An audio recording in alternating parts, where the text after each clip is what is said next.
Hello everybody. So we are here at Scussett Beach. There's Alan. We've just made ourselves a lovely lunch with some vegan style, Italian style tofurkey plant-based slices and some avocado and some bulky rolls. We've got some potato chips and some water. And there's the car. And here we go. Here is our setup. There's our water thingy. There's the inside. See, there's our cool little hobbit door and our bedding and our little window. We haven't finished the insides yet. I also haven't decoratively painted the outside. Here's our little portable outhouse. There's a little folding plastic toilet in there with some toilet paper and wipes. And here's the other side. It's a beautiful, beautiful day. You can see just past, way out there's the dunes. And past the dunes is Cape Cod Bay. Past out there. So we're gonna have some lunch. And then we're gonna go for a walk on the beach. And then we're gonna come home. We're back to the site, I guess. And we're gonna read because we have brought our books. So we made it. Have a great day. We'll talk to you in a bit.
Good morning, folks.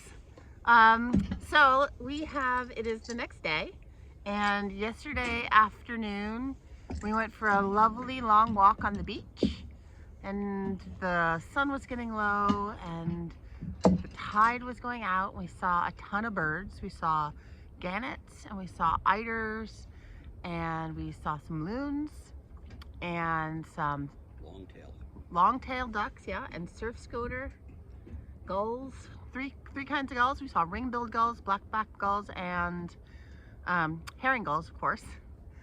And it was gorgeous. There was a nice wind and the waves were coming in. And it was a lovely, lovely walk. There was a lovely bench up on the dunes, and we sat and we had our binoculars and we looked for birds for a while. I was kind of hoping to see a whale out there. We were if you look out towards Cape Cod Bay, but no whales. And then we walked back we're at Scussett Beach, and it's on the mainland side of Cape Cod. So we're out between, if that's Cape Cod Bay, the canal is over here, and we're on the mainland side. And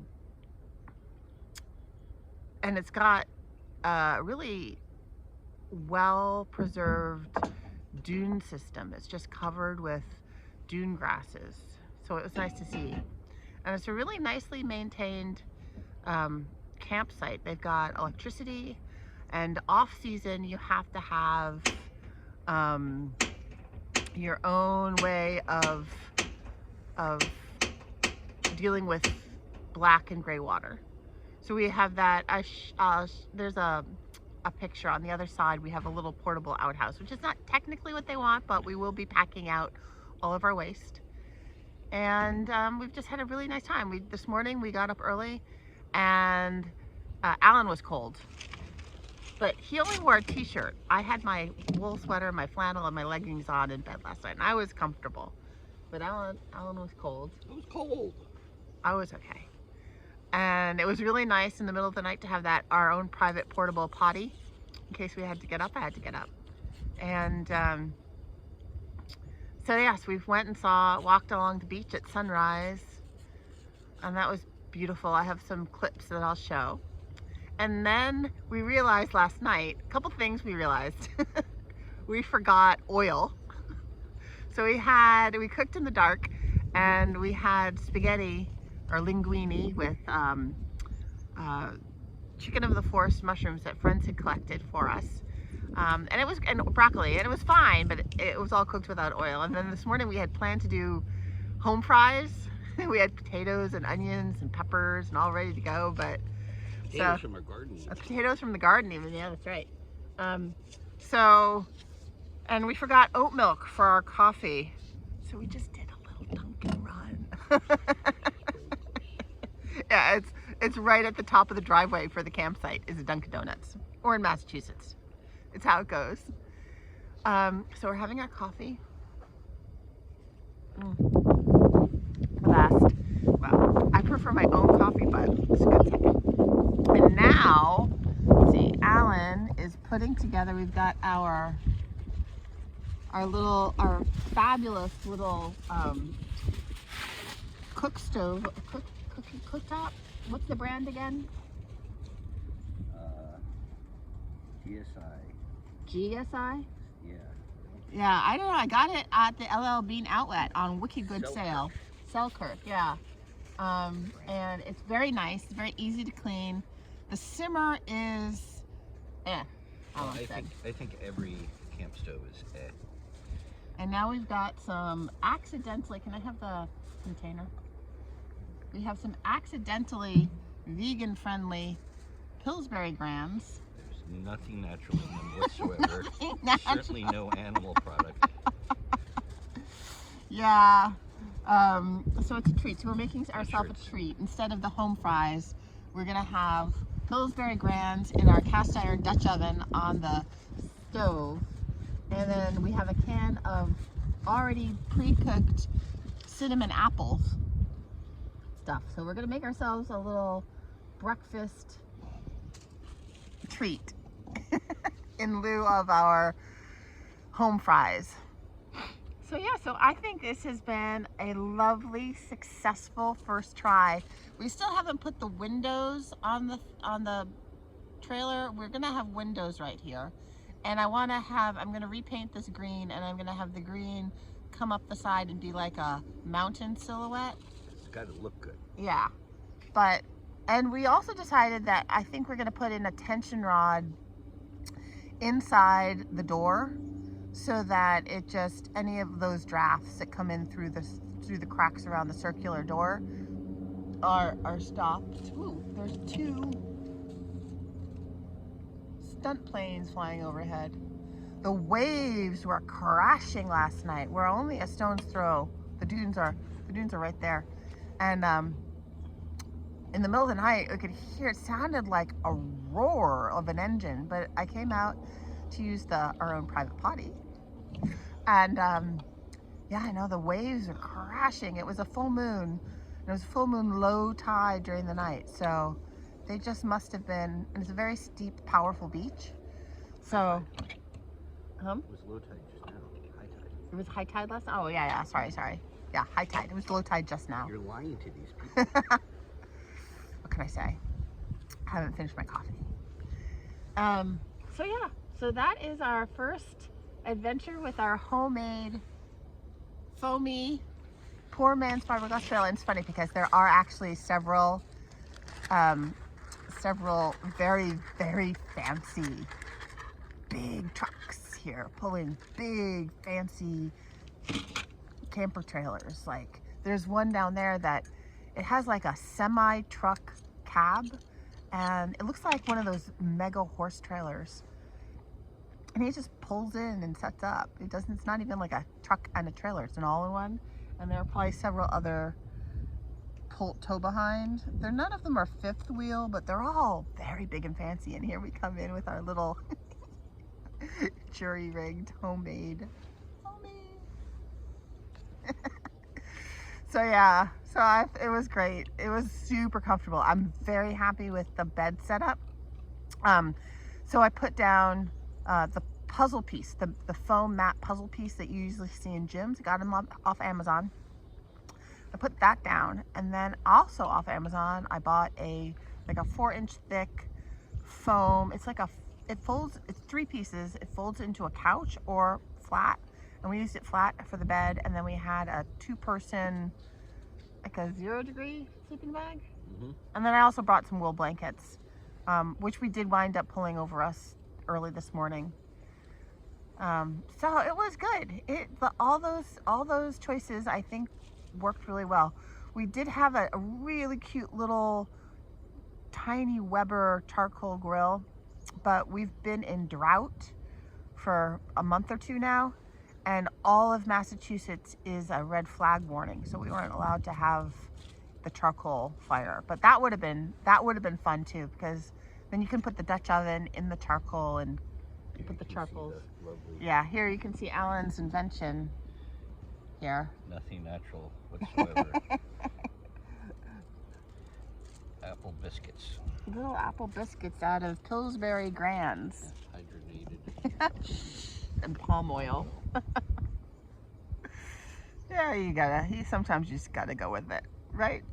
Okay, so here, let me just walk you around real quick and show you the Selkirk stove.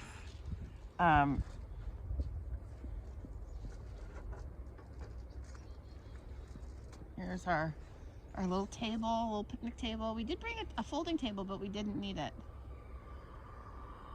So here's our little setup. There's our cast iron lodge Dutch oven. Alan's preheating with some water just to get the cast iron up to heat all around. And our little kettle from home. That's the beauty of car camping, is that you can bring heavy things. So there we go. That is shall I walk you around? Here, I'll walk you around. Here's the Hobbit door. And there's one of my favorite items off Amazon. Our little folding private potty. There's actually a hole in the roof too, so you can use it as a shower stall for a sun shower, which will be great in the summertime. And so yeah, so it was just a step off the back porch in the night, and there's the potty. I think it worked great. Alan was less thrilled with it, but I thought it worked great. And that's it, I think. So thanks for stopping in. Thanks for watching. Stay tuned. If you could hit like and subscribe.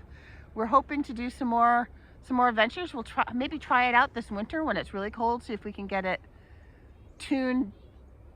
No, maybe not. See if we can get it dialed in. I don't know. Maybe we'll do it again in the spring, but we'll see. So happy fall. Have a great winter, and I'll talk to you soon. Bye-bye.